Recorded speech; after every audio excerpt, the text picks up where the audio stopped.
পরে করে না।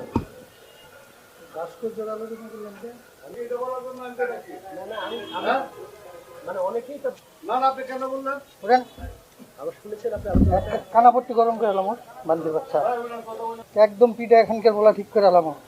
হ্যাঁ মারানির বলা রাষ্ট্রবিধি কথা তো একদম পিঠা লোলা গেলাম।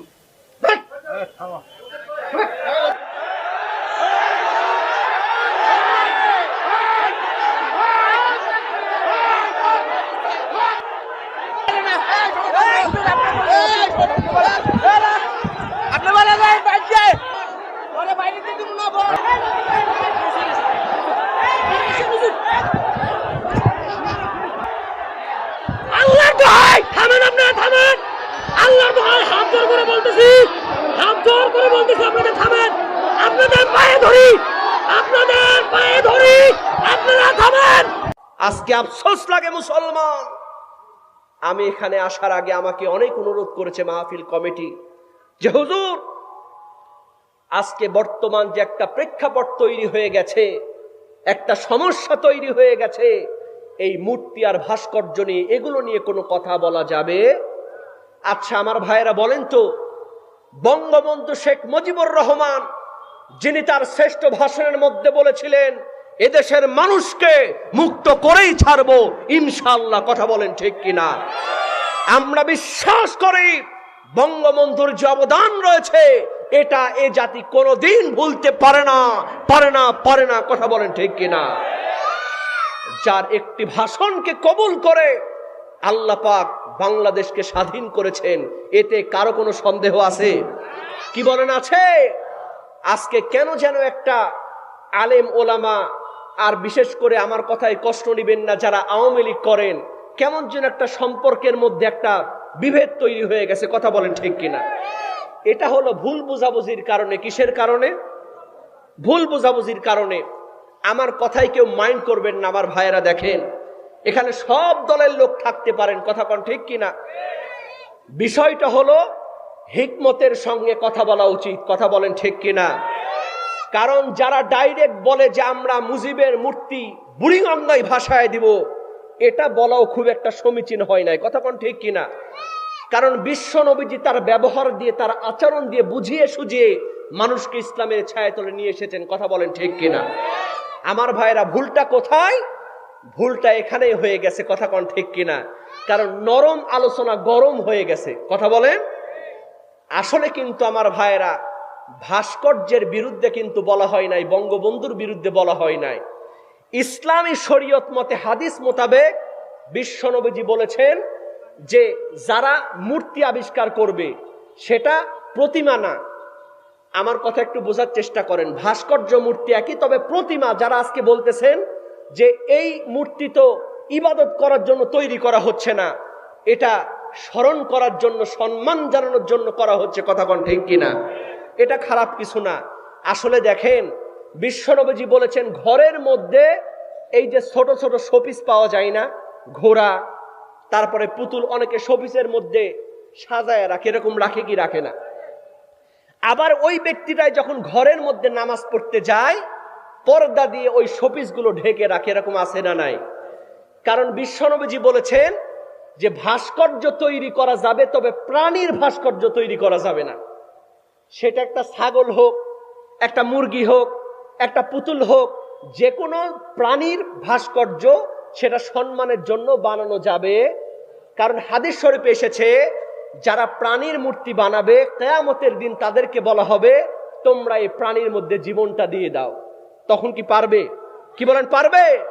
এজন্য আমরা শেখ মুজিবুর রহমানকে সম্মান করি। আমরা বলতে চাই মূর্তি তো একটা সাধারণ ব্যাপার।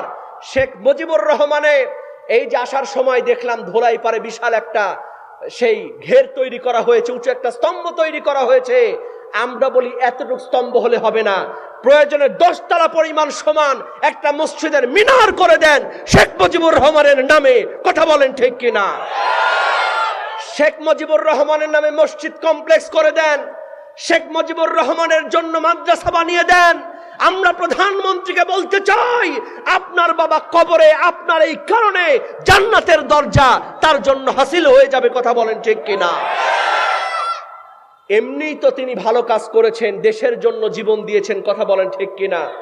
বিশ্বনবীজি বলেছেন যারা দেশের জন্য জীবন দেয় তারা বিনা হিসেবে জান্নাতি, কথা বলেন ঠিক কিনা? যারা শহীদ হয় তারা জান্নাতি। সুতরাং তারপরেও যদি প্রধানমন্ত্রী এগুলো কাজ করেন, আলেম ওলামা আমরা সবাই তার জন্য দোয়া করব, কথা বলেন ঠিক কিনা?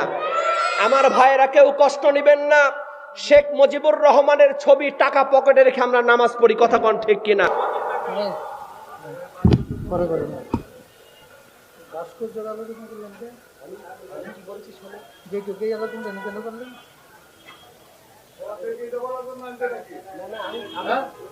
মানে অনেকেই তো আপনি কেন বললেন? ওরেন আবার শুনেছেন আপনি কানাপট্টি গরম করে এলাম ওর বান্দির বাচ্চা।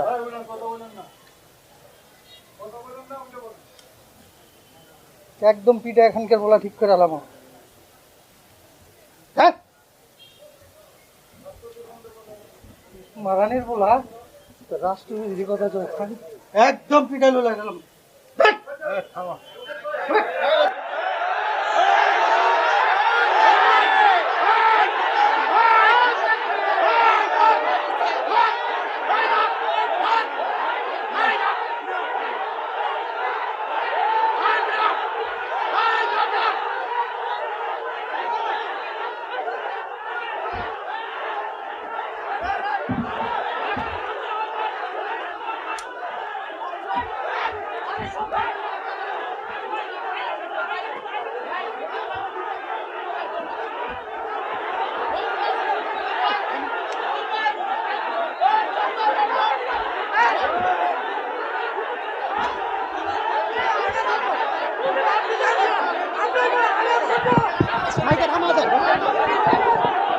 ভাই সরি ভাই, হ্যালো হ্যালো, বসেন ভাই, বসেন ভাই, বসেন।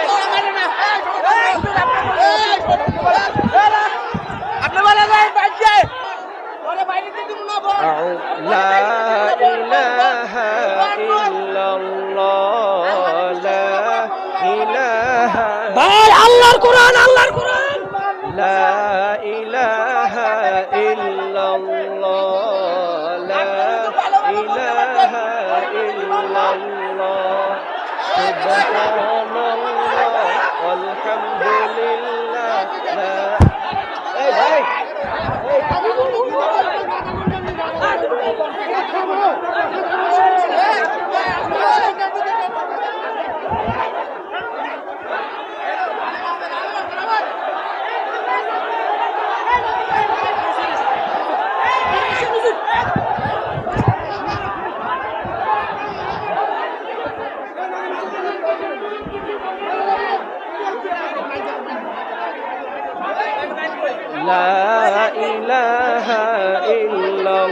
সবাই একটু জিকির করেন, সবাই জিকির করেন আর বসেন, সবাই জিকির করেন।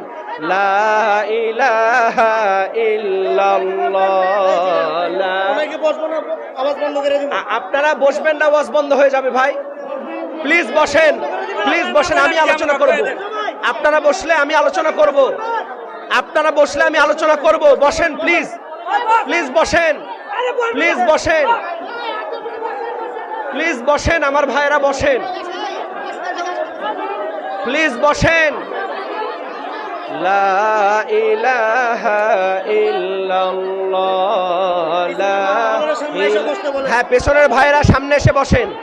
লা ইলাহা, চিৎকার দিয়ে বলেন সুবহানাল্লাহ। বন্ধুরা আমার খেয়াল করেন, আনসারী সাহাবীর মেজাজ খারাপ হয়ে গেছে। আনসারী সাহাবী বলতেছেন, যুবক জালাবিব শোনো, ও যুবক, তোমাকে নিয়ে আমাদের বাড়িতে একটা গন্ডগোল তৈরি হয়ে গেছে। তোমার চেহারাও নাই, তোমার টাকাও নাই, তোমার যতই বিশ্ব নবীজি বলুক না কেন ওই রকম ছেলের সঙ্গে আমাদের মেয়েকে আমরা বিয়ে দিব না। এই সিদ্ধান্তের কথা বিশ্ব নবীজিকে যখন বলার জন্য যাচ্ছি, ও আমার মুসলমান ভাইরা, একটু মন দিয়ে ওয়াজটা বোঝার চেষ্টা করেন। এই রকম মুহূর্তে ওই আনসারী সাহাবী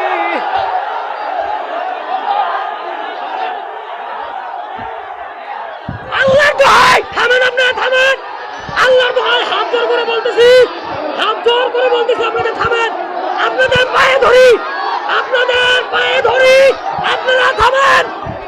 মাহফিল কিন্তু বন্ধ করে দেবো, মাহফিল বন্ধ করে দেবো, মাহফিল বন্ধ করে দেবো, মাহফিল কি বন্ধ করে দেবো? মাহফিল চলবে, মাহফিল চললে আপনারা থামুন, মাহফিল যদি চলে আপনারা বসুন, মাহফিল চলে আপনারা বসুন, বসুন আপনারা বসুন, মাহফিল চলবে, মাহফিল সারা রাত চলে, বসুন আপনারা। আপনি যেই চাদর গায়ের মধ্যে ব্যবহার করেন, আমি রাসূল কথা দিয়া দিলাম আপনার কাছে ওই জুব্বাটা নিয়া আমি খাদিজার লাশটা আপনি দাফন করায়া দিবেন। সুবহানাল্লাহ। বন্ধুরা আমার, গভীর মনোযোগ দিয়ে ওয়াজটা বোঝার চেষ্টা করেন। হযরত খাদিজা বলতেছেন, ইয়া রাসূলুল্লাহ, আমার প্রথম নাম্বার আবদার হলো, আমার প্রথম নাম্বার আবদার হলো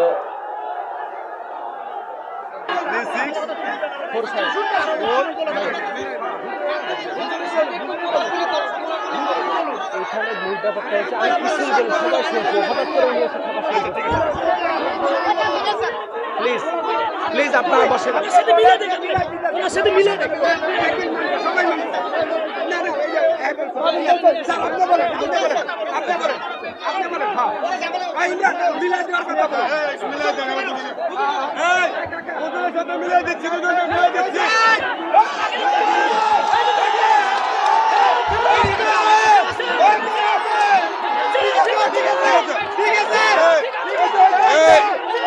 প্লিজ আপনারা শুনেন, হুজুরের সঙ্গে যে তার একটা কথা কাটাকাটি হয়েছে, প্লিজ আমার কথাটা শুনেন। হুজুরের সঙ্গে যে কথা কাটাকাটি হয়েছে এটা মিলাই দিচ্ছি ইনশাল্লাহ।